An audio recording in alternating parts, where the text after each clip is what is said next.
What do you see woman's most positive role in black society in the future?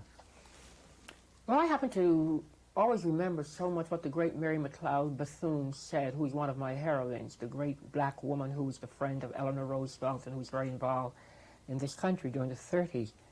She always said to black women that we must remember we've got to bequeath a legacy to future generations to come. That has been a part of my whole philosophy of my life as I move around.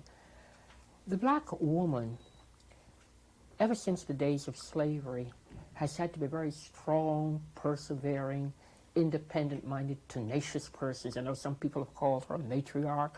They've called her Sapphire. They've called her the person that has tried to emasculate the black male. They've called her all kinds of names. But the fact remains that if it were not for the strength of the black woman, the black family might not have been able to really stay together, might not have been able to survive as a unit in America.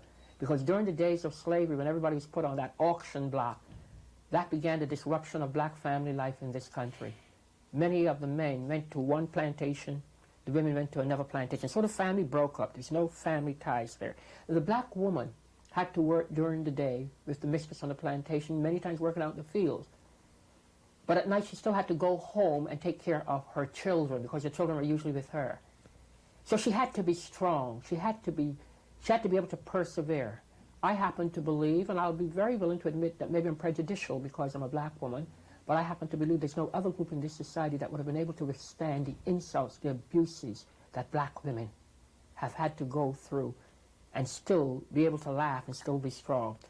I believe that the black woman is going to have to continue to move out, and she is moving out because I'm the chair of the National Political Congress of Black Women. I've been in 20 states already. I've never seen black women more ready now for power. When we think of conventions and conferences, black women go to conventions, they have no power of their own. They're always an appendage of some other group, an appendage of a black group, of a women's group, but nobody ever stops to think and realize that black women who are now very well educated in many instances can also sometimes be a standard bearer in politics. But who says power concedes anything to you because you're black and you're brilliant and you're articulate or what have you? It's a system. So black women have now learned, like other segments of the society has learned, like white women have learned, like black men have learned, like white men have learned, that you've got to be able to become politically empowered in order to become a force to be reckoned with in America.